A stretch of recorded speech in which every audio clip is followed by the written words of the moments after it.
I'd like to call to order the, thank you, City Council Common Council meeting for January 22nd, 2013.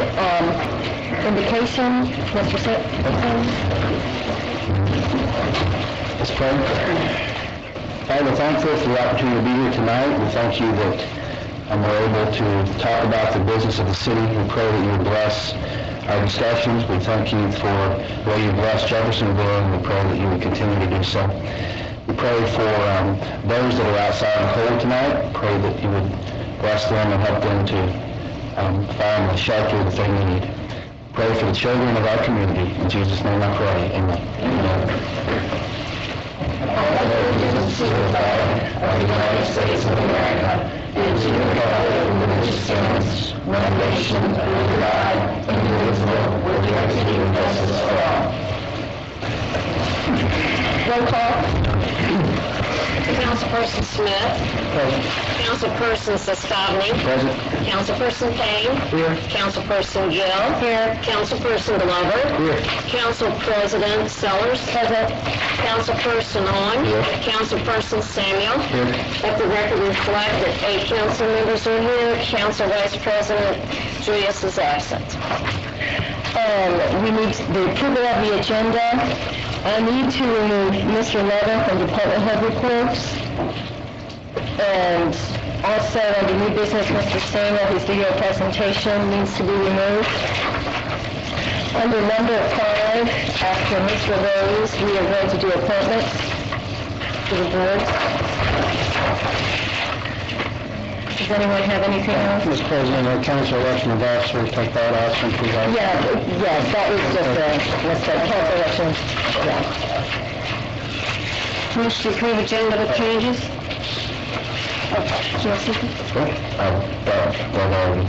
The agreement was coming up. No, it's not going to be. Gotcha. Second, Pat. I have a motion and a second to approve the agenda as amended. Any other questions or comments? All in favor signify by saying aye. Aye. All opposed? Motion carries. Minutes to be approved. Make a motion to approve January 7th minutes. Second. I have a motion and a second to approve January 7th minutes. Are there any corrections, additions? All in favor signify by saying aye. Aye. All opposed? Motion carries. Claims.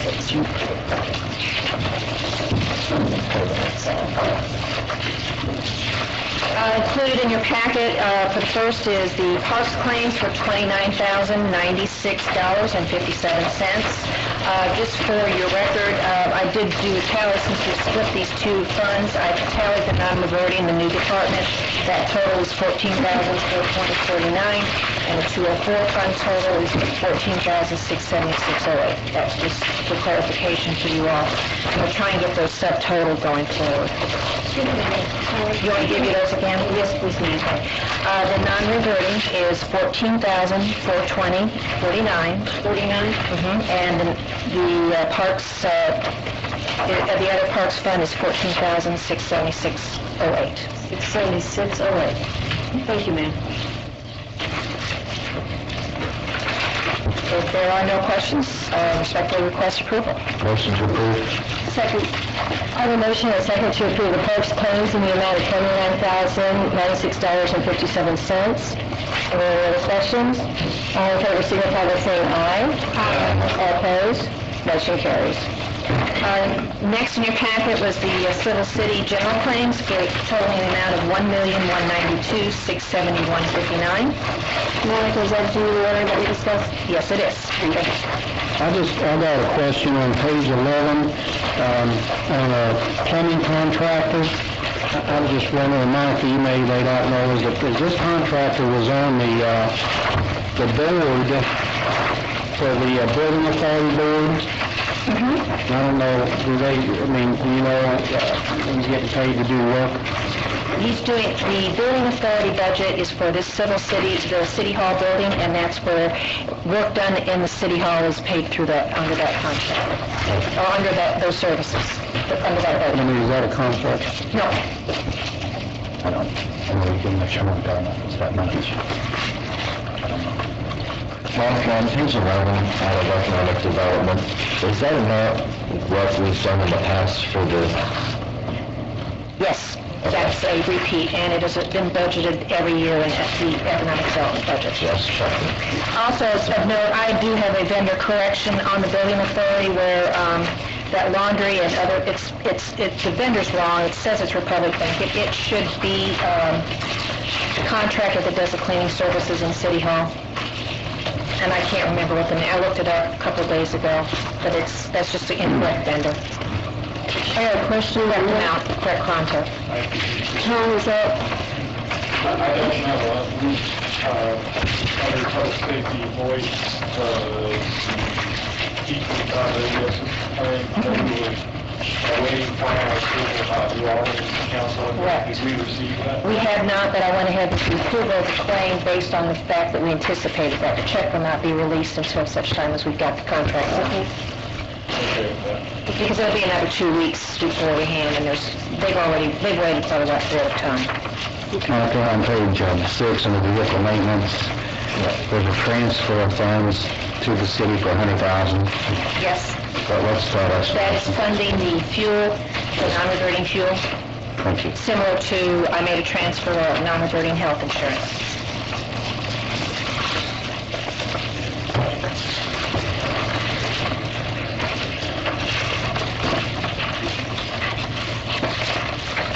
I make a motion to approve the general claims.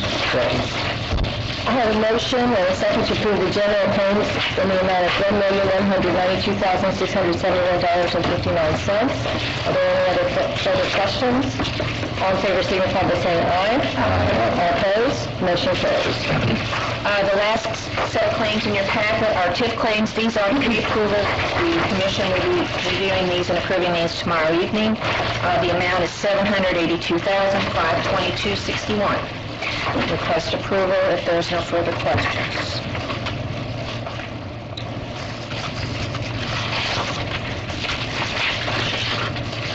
I make a motion to approve. Second. I have a motion and a second to approve the redevelopment claims in the amount of $782,522.61. Any further questions? All in favor, signify by saying aye. All opposed? Motion carries. Thank you very much. Thank you. Mayor comment? Is there anyone here?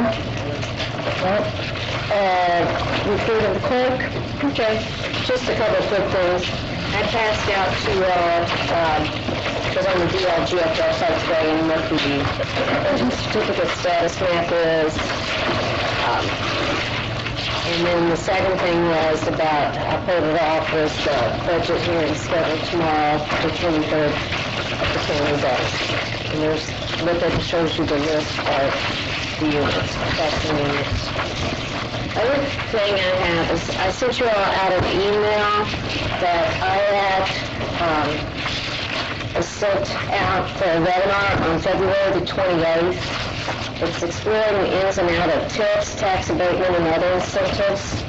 And if you all are interested, if you want us to, we can, register you and send it to your email because it is a webinar and it'll be done by the internet. And the final thing is that just to give you all an update on the court office, it's running really well.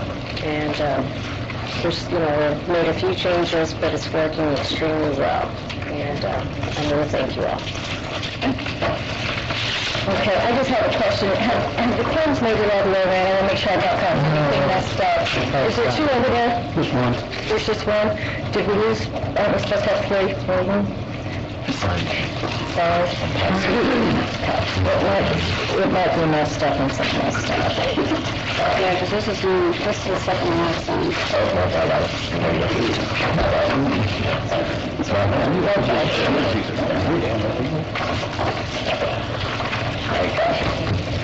Glad you said something. Well, I thought it was in there. Okay, unfinished business. Mr. Lau, I'm not going to call you the other name that's on here.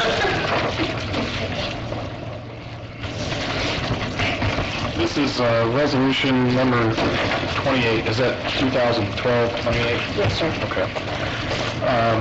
This concerns the resolution by the City Council adopting the Jeffersonville-Clarksville Flood Control District approval of improvement bonds not to exceed an amount of $7.5 million. This is for the replacement and upgrading of 2 flood control stations at Cane Run and Mill Creek. And I know we've talked a little bit about this. I do know that there's a flood control meeting this Friday. One of the things that would be presented at that meeting is a estimated cost per household of what the bond would be. So I put that out there because, to my knowledge, that information has not been provided. I know, and I was trying to think of his name, there's a consultant, I think he's Government Financial Consultants from Columbus, and I can't think of his name offhand. Yes, and I know he had provided a previous estimate, and it was somewhere in the $20 range, I think. Per home, per $100,000 home. Per year? Pardon? Per year? Mm-hmm, correct. Mr. Lau, I understand that the Drainage Board and I think a couple other entities too have entered in to do this watershed study. Is that right? That's correct. It's already been paid for. It's already midway in the process.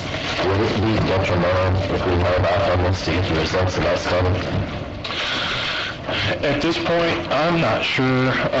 Mr. Gutting, who's the attorney from Indianapolis that's bond counsel on this, we get into some timing issues with it because of the construction season. Sure.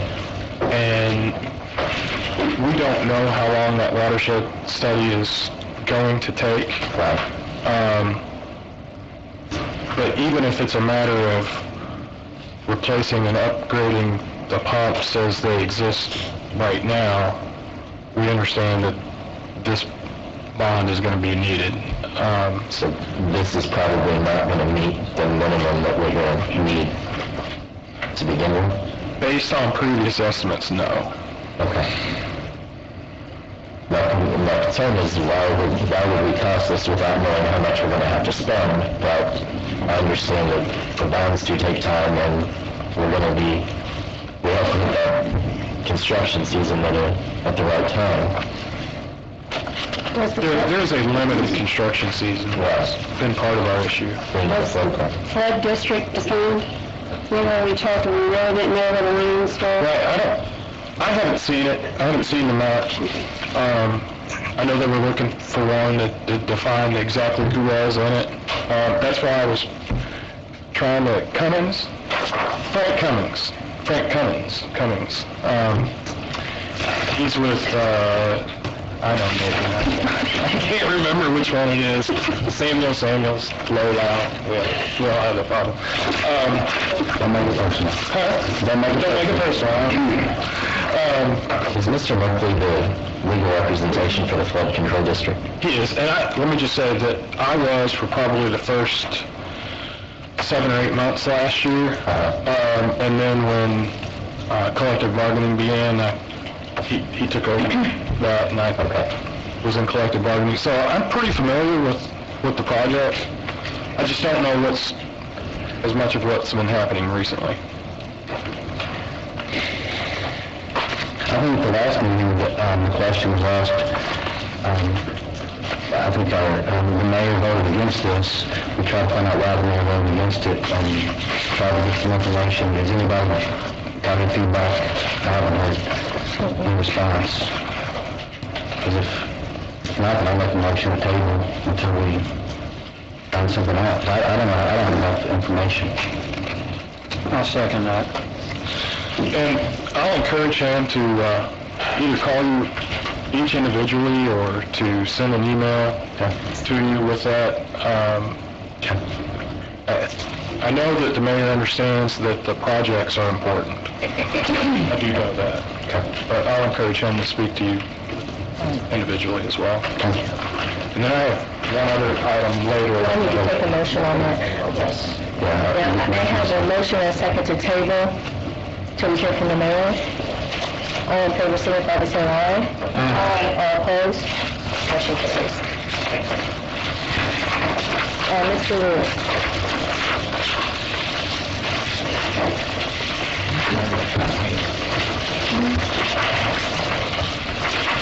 Yes,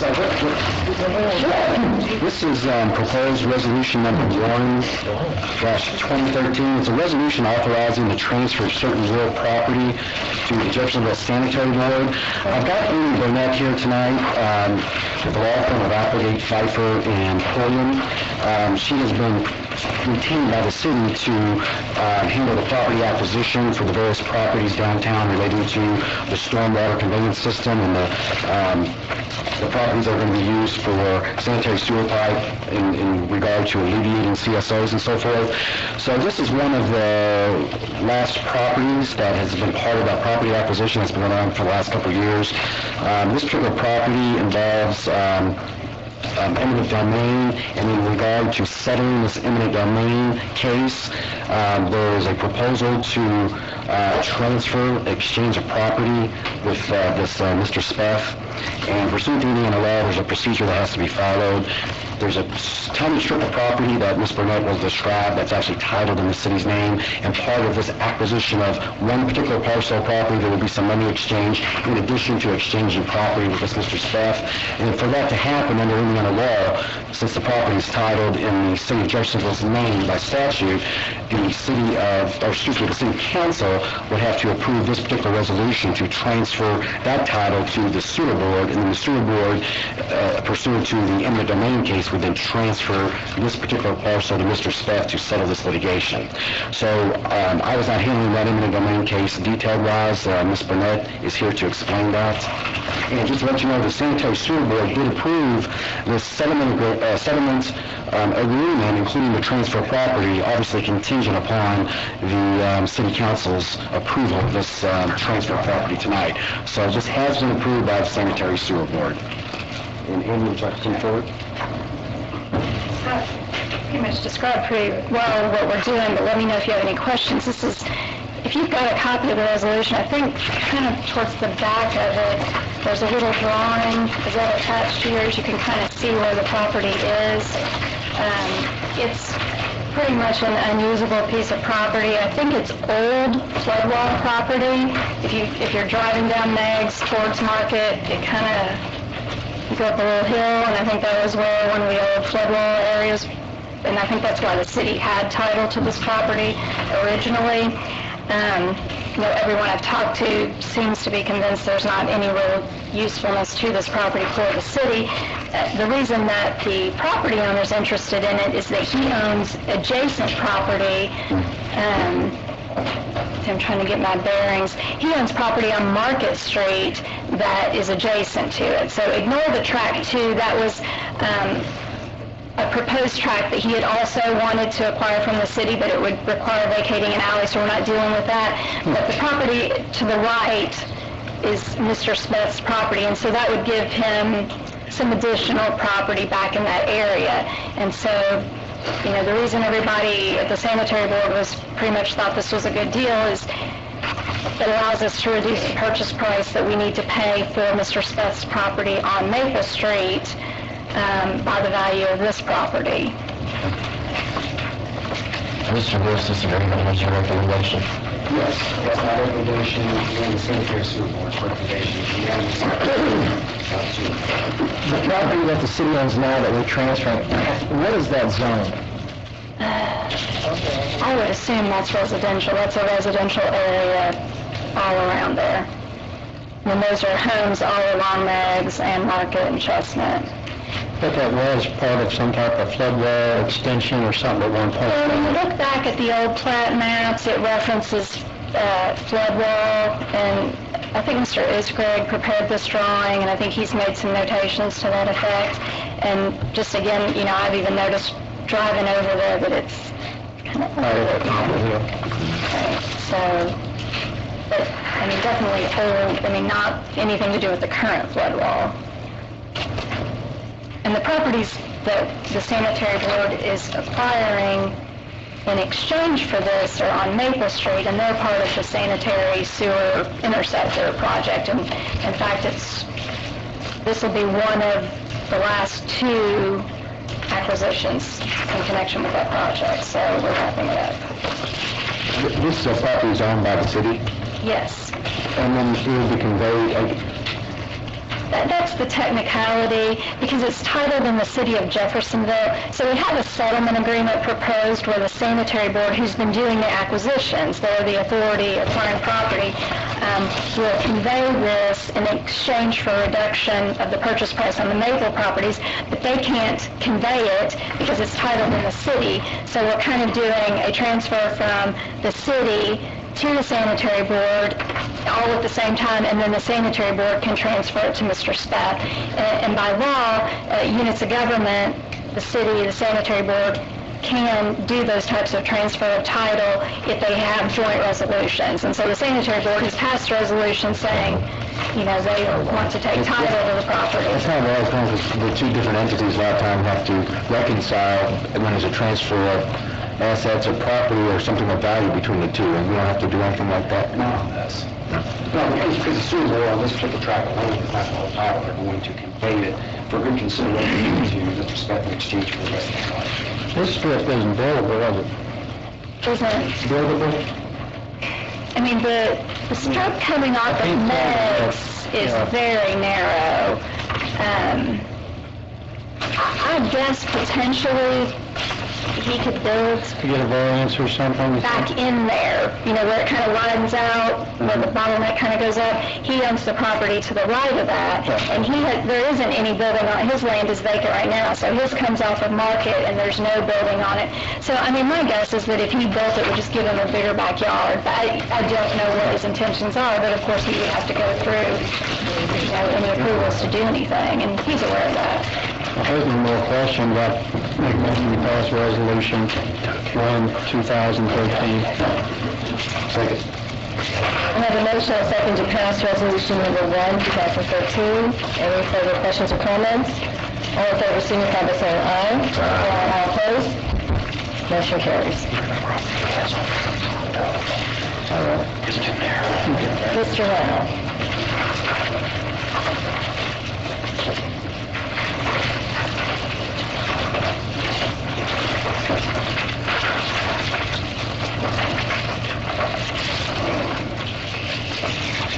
This is the introduction of an ordinance establishing a fee in lieu of required sidewalk installation or a waiver, and the sidewalk waiver non-reverting fund. If we could have an ordinance number.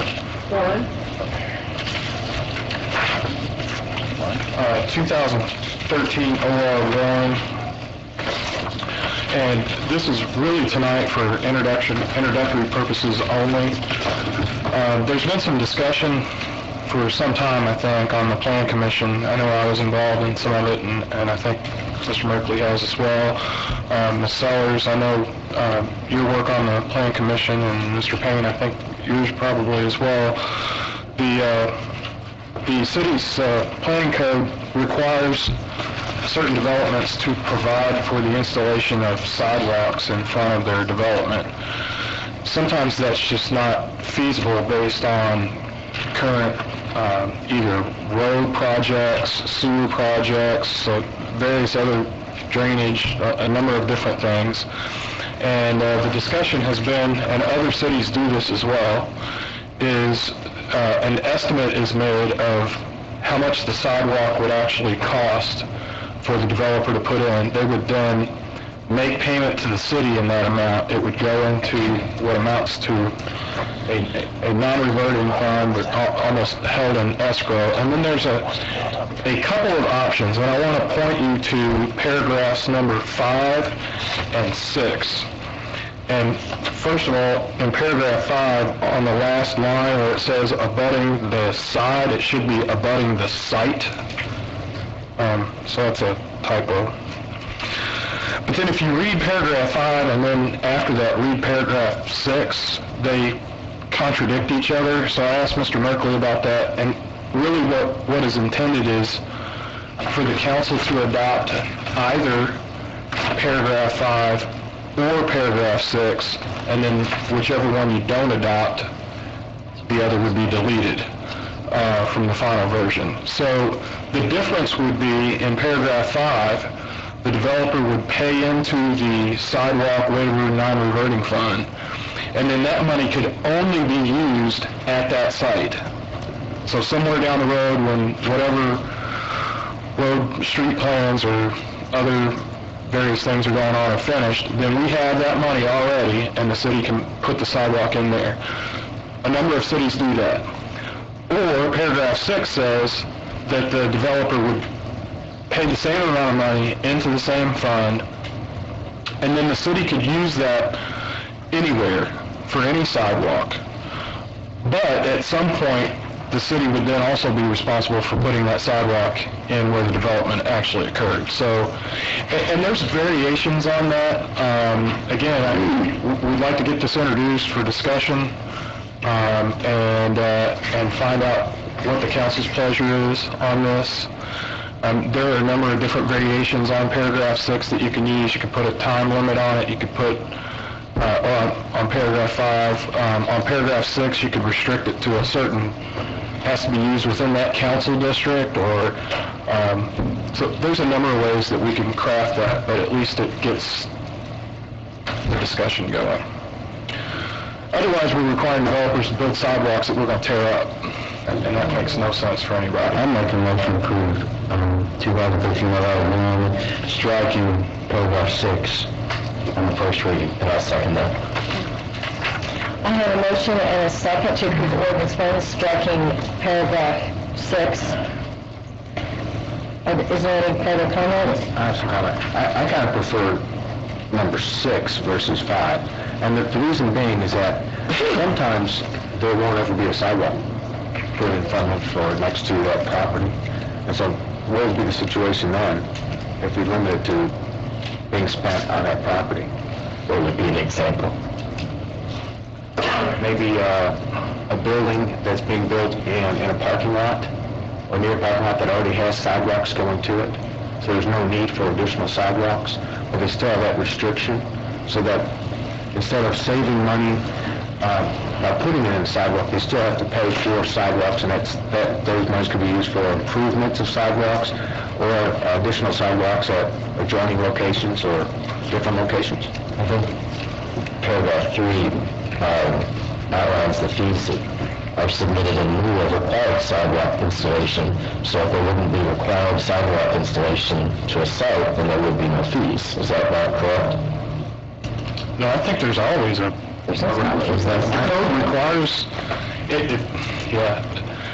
It's a problem of the code itself, really. It requires a sidewalk for pretty much every development like that. And then with the planning and zoning for their approval, and they massage and look at the property and say, okay, yeah, maybe we need a sidewalk here, we don't need it there, or those kind of...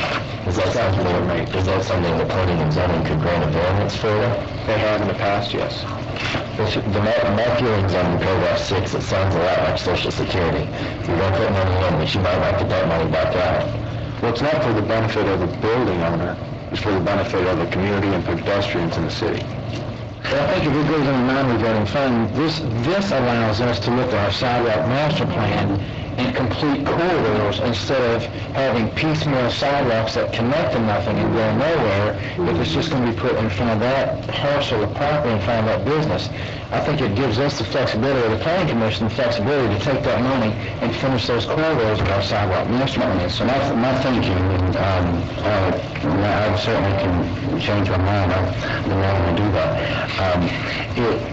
It's to me, if we get money in hand for a certain project, we have a tendency to spend that money somewhere else because another master project comes along, and then we have this kind of unfunded responsibility, because then when it's truly time to put sidewalks in, the business owner or the neighbors want to come out like and say, look, that was paid for, now you got to put them in, and kind of then it may be unfunded if we look at a shinier project somewhere else. But I just don't see what makes us think that just because a business is coming in, if there's not a need for a sidewalk in front of the building, they'll have to pay for sidewalk somewhere else.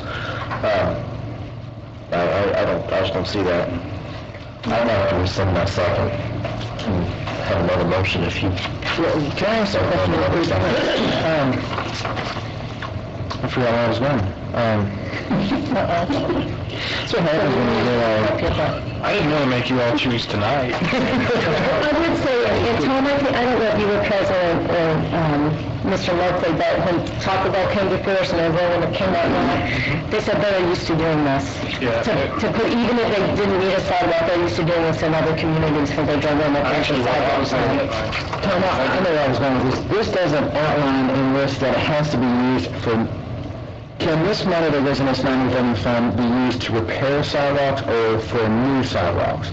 Because I think there's a big difference. I think if this money's going in a non-revolving fund, it should go towards new sidewalks instead of just new replacement of existing. Sidewalks within the city limits.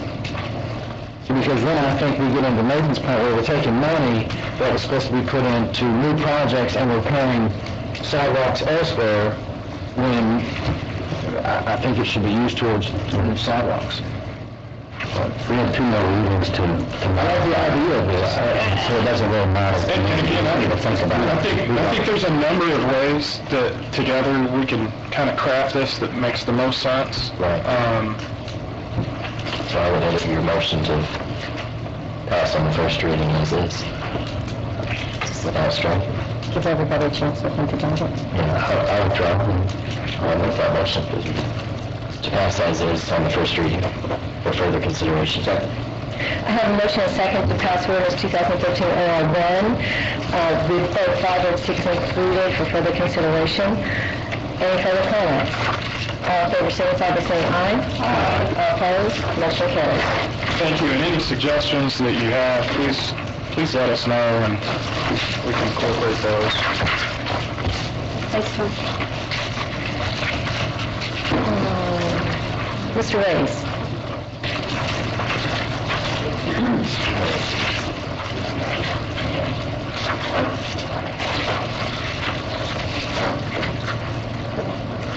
Good evening.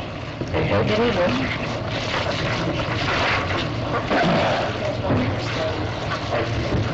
Okay.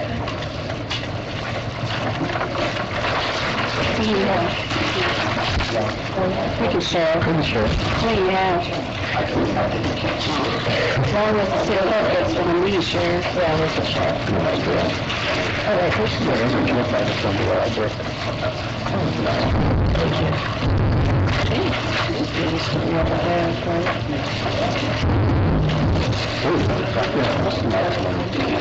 Oh, you're coming back.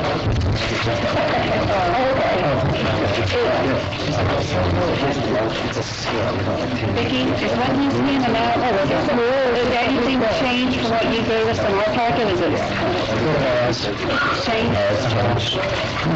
So what you're proposing is the new one that was just passed out, correct? It says, first, real estate's 10.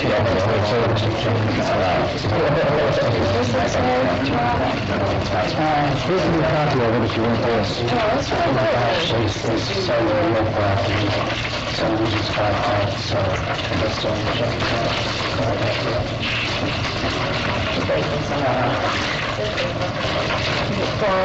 Does this stay the same?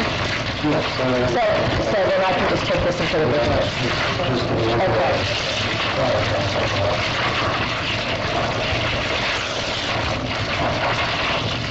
I'm very pleased to be here.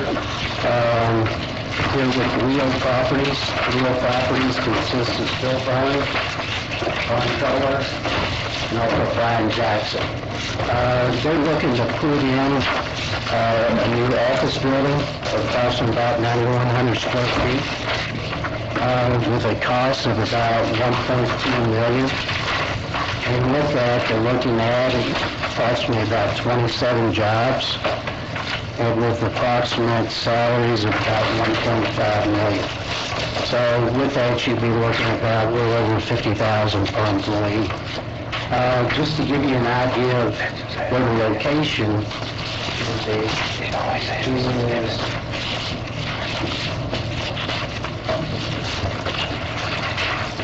this is a Worley Road. And here is Central Credit Union. And then this is wooded area right here. This is, of course, Veterans Parkway. So this is the area that they're looking to put the office building. Is that the area's already been cleared off? Yeah, they just started clearing it off, so, yes. And we're looking for a 2-year tax abatement on the real property. This did go before redevelopment, and redevelopment passed it unanimously. So I do have Ron. If you have any questions whatsoever, he can help you, so will I. We certainly appreciate the opportunity to come before the council this evening on this request. The primary thing I want to say is that we've got 2 Jeffersonville businessmen here who have outgrown their facilities that they're in now and looking to expand, and they want to do so in the city of Jeffersonville and have these jobs locally. Brian will relocate his office there, add employees. Bill will relocate his office there, add agents and employees. I will relocate my office there. I'm probably not going to add many employees. I'll tell you that. But with these 2 younger men coming in and wanting to develop and stay in the city of Jeffersonville, we think that certainly is a plus for the community. I'll be happy to answer any questions. Did you state the number of jobs/employees? If you did, I didn't hear, I'm sorry. It is in the packet. 27 employees will be added. I would have to go back and look. I think it's on the last page, basically. On SB 140. Well, it says in the next 2 years, you're gonna bring in 2 new people too. So It does? It does, so, just for the record, it says that. Okay, well, I'll do that. I'll hire kids. My only question that I had, Rob, was in many times in the abatements, there's called out provisions if people don't meet their expectations or goals. Is there any in this at all, or? Actually, in this particular resolution, there's not. Since we can, If we had... right here. There is an attachment to this, which is signed by Mr. Burns this evening, which requires Leo Properties, Inc. to report on the form, and the company agrees to make available any and all information council deems necessary to verify compliance and to meet the expectations within a period of 3 years. Certainly, I believe that with this, should it not be done, the council could come back and slap their hands. That's what it is. I have a question, actually, for you. Is this 10%, is that the fee that we've charged previously, or is this something different? No, I think it's the same traditional fee that we've charged for our abatements. Okay, because this is Indiana code, and I know we have a city ordinance. Yeah, I was kind of confused by that too. Yeah. But I think that's the state statute that gives us the ability to do what we did in our ordinance or resolution. Okay. And the problem we have is we don't even know if we've been collecting these for the past year. I know we've spoken to Monica about this. Are we going to be able to? We're working on it. Okay. Ms. Conley, what's the resolution number? Is that Number 2. I'll make a motion to pass 2013 R number 2. I have a motion and a second to pass resolution number 2013 R2. Any further I questions? have a quick question. I saw there's some piles of dirt there. Is there going to be any extra dirt on this project? Because we have a great place where maybe we can go. Actually, as we understand it, the dirt that was there was where they had removed some dirt to begin for the pad and for the construction road. And Mr. Burns went to look at it because we thought we could use it, but the person doing the excavating said, it's full of roots and you don't want it. I started asking, because I don't understand for it. I understand, Councilman. I would only add that we tried to be number 1, but number 2 is just as good for us. in terms of numbered resolutions. Okay. Have a motion and a second. All in favor, signify by saying aye. All opposed? Motion carries. We thank you very much. Thank you very much. Thank you. Okay, the next item on the agenda, and I hope I have all these, is we need to make up appointments to the boards. And the first one is, that I would like to do is the UEZ. I contacted Mr. Smith to see, can you tell about our appointments and who those people Yeah, are? the UEZ, of course, is Urban Enterprise Zone. There's actually two zones that they have been, it's actually split. You have one up in the River Ridge area, and then, of course, you have one downtown. With me being representative of the district, I've always represented that zone. Also, we have Mr. Shemp, of course, the Shemps is the businesses, Peggy Hardaway and Miguel Hampton, both residents of the zone and in the district. So, from what I understand, they would like to maintain or stay on the board for 13. So, You say that one more time, the names for the mic. me, Ron Shemp of Shemp's Confectionery, Peggy Hardaway, Hardaway, and Miguel Hampton, Hampton, and they're currently on the board now.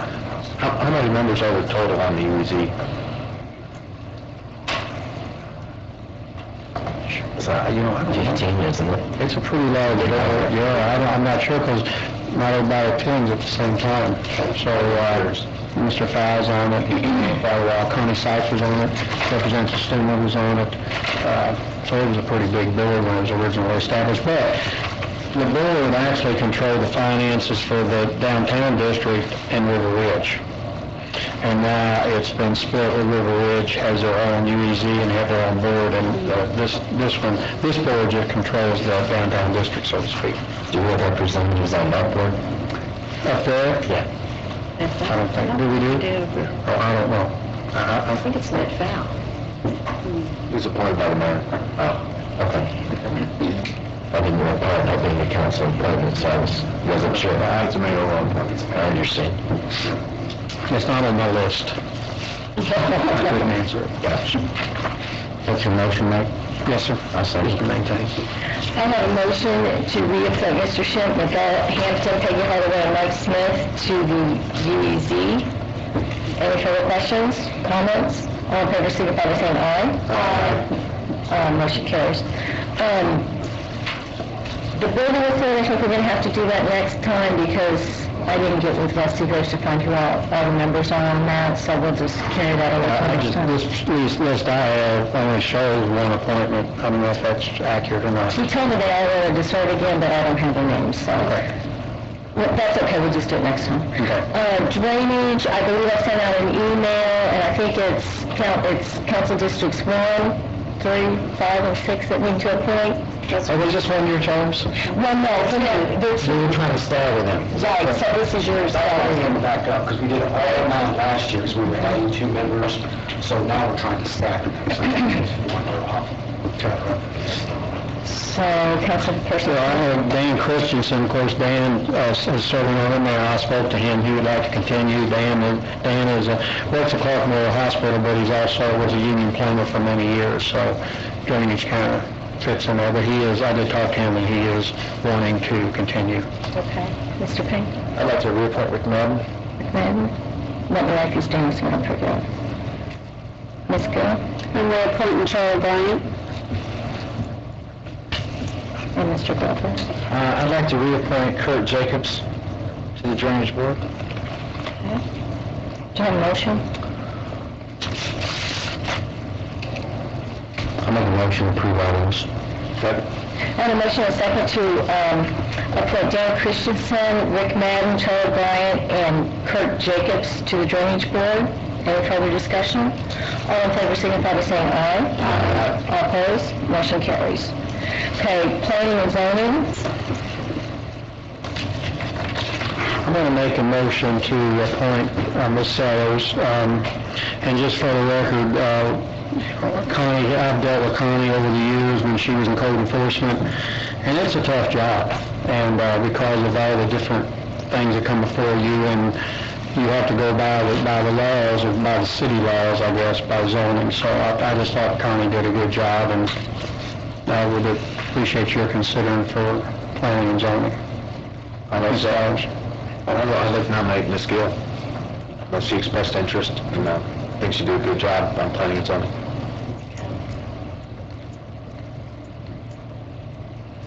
Vote to appoint. Vote to appoint. Didn't know if we went else out there. No, that's it. I'll make that as a motion, I'll second that, Lisa and Connie. Okay, I have a motion to appoint, I started to say Lisa Sellers. Sorry, Lisa Gill and Connie Sellers to Planning and Zoning Board. Any discussion? All in favor, signify by saying aye. Aye. Okay. And I know as president, it has been customary for that person to serve on the solid waste board, but I am willing to relinquish that duty to allow Mr. Payne to serve on that. And I'll tell you what you've gotten into after we get a second. And I can't make a motion. I make a motion. I'll second it. Problem. I cannot believe you're going to break that tradition going back to Ron Grooms. Ron Grooms was on it for like 20 years. So, okay. So I have a motion and a second to appoint Zach Payne. All in favor? Aye. All opposed? Congratulations. You go in, I guess, as vice president, because they appointed me last time, you might ask me not to. So there you go. You're all done. That's right. Okay, is there any public comment? Because I don't have a sheet. No one signed up. Okay, then council comments. And I would start with, Mr. Saylor. Just things this morning, there was a meeting in this room, it was an overflowing meeting, the crowd was regarding poverty and homelessness. And it was attended by the three different communities, Jeff, Clarksville, and Rodney, which I thought was really good. It was led in part by Terry Stowell from Mike Spring, and I think that's good to have an outside facilitator, if you will, for that meeting. And there was a lot of positive comments, a lot of attention addressed to the homeless situation. I'm very hopeful that we'll get some traction. One of the things that I did mention was that the government program, or a new government program initiated by Jeff or whatever, is not the answer. The government needs to really get out of the way and let the private churches and agencies that their missions are to deal with this population of folks, kind of take it and run with it. The government's role should be in trying to bring everybody to the table, supporting that. And I didn't say it, but I have the intention to. Quite frankly, if the mayor goes and requests things from churches and from agencies, they will come to the table. They will do it because the mayor asks. And so I think the mayor is asking. I'm going to encourage him to make sure and do that. But it was a very good meeting, and I think I know that at least three other council people there, Matt, Connie, and Lisa. I appreciate them being there. And I look forward to some activity, some action moving forward. So I would suspect that at our next meeting we'll be able to make our appointments to the out committee, and then we're about to have those completed. So that's all I have. Ms. Burris, did we have any luck with that DVD order? I was trying to convert that file. To be honest, I kind of got interrupted since you and I last came in. Okay. But, so I will try to... We just wanted to echo what Mr. Samuel said. We did have a very, I thought, productive meeting this morning. There was a podcast for anybody that was here, you know that. For anybody that wasn't here, did record it on the equipment back there and trying to get that uploaded on our YouTube video so that anybody can watch that on YouTube. At the very least, it will be on 25 when we get it over to Jeff High so we can get it on 25. And hopefully we'll get that file converted. Now that we talked about it and figure out what maybe the problem is. Right. Figure out what and then you're going to address the Finance Committee. Yes. Then I'll defer to you. Okay. Councilperson Glover? No comment, thank you. Councilperson Gill? No comment. Councilperson Payne? No comment. Councilperson Zastafia? Now, I have one comment. During the last few weeks, there was a pretty good rain event, and it caused significant flooding in the Waverly Road, as it always does. And with the construction on Hamburg Pike, which is a great improvement, although for those folks on Waverly, it was a bad thing, causing mud and more water, I think, to flow there. But the flooding at Waverly has been going on without them paying attention in city politics for like 12 years. And it seems to get worse. It doesn't seem to get better. Now, I know the Drainage Board has a master plan, and that's on the list. We actually brought Waverly up at our last meeting, which Scott can come and as you know, I'm out there and running events, and I took a lot of pictures and got with Andy, and he's talking with you, because you know what that med situation is. He's out there. He did talk to NDOT in his contract, and we are leaving that up, that will be addressed. I want to thank Lisa for all that she's done. She's out there in the rain, and she's talked to those folks a lot. But I want to bring it up just because it's been going on for so long, and those people get no relief. And the resources to fix the problem, I think, goes beyond what the Drainage Board has at this time. I think the only way we're going to be able to fix that problem is for the city to help in some way. And I'm not sure what the engineers have planned, but it seems like we may have to buy some properties and put in some sort of pond to slow down the water or to capture the water. But anyway, I just want to bring it to everyone's attention now, and I'm going to continue to push for that, because those poor folks just get flooded out every heavy rain. Thanks. I don't have anything. Okay. Well, I'm just going to say Mr. Flack is here for me, and I guess for Mr. Owen. Yesterday I sent him an email or a statement regarding some issues evidently that someone has relayed to him about the mayor's credit card use, in which I did say that I was investigating, which I did, and by that I meant reviewing. I'm not like Mr. Flack, investigative reporter. I just try to go and do my due diligence. I did look at the claims, and I found nothing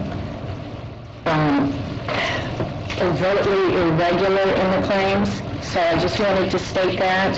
And I'm going to read a statement that represented what I did yesterday, and I think Ms.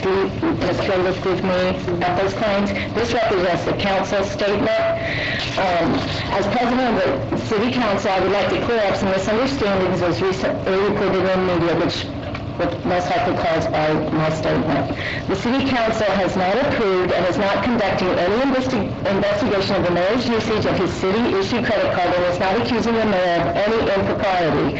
Pursuant to its role as a fiscal body, the City Council will continue its normal function in reviewing all city claims, including credit card claims and other travel claims, to ensure that all such claims are submitted and approved per the existing rules, regulations, and procedures as required by current city ordinances. The City Council determines that a need exists to update the current city policies concerning the usage of city-issued credit cards and travel expenses, then the council will work with the mayor's office in developing and implementing any necessary or desired changes to the city ordinances. So I hope that clarifies everything from our view. And Ms. Holman was going to ask you this earlier, but previously, under the previous administration, all the Visa claims, credit card claims were put in our packet. If you could continue to do that, or at least do it on the email. The receipts. Receipts. Yeah. No, give us the credit cards. Don't we? Yeah, the copies of the receipts. And that's from every department, not just the mayor's, and that includes the new Sands card as well. And I think in addition to what you were saying, kind of to expand on that, the finance, just for the general public, the finance committee, at no point in time when we met and discussed the mayor specifically, we had minor discussions on reviewing the credit card ordinance and making sure they're in compliance with that across the board. But there's been no official action to go and start any investigation into anybody specific, and I'm not sure where those reports came from. But well, I think it came from my statement. We're happy to move forward and deal with the issue at hand, which is a review of everybody. Okay. Anything else? Motion adjourned. Do what? Second. Thanks.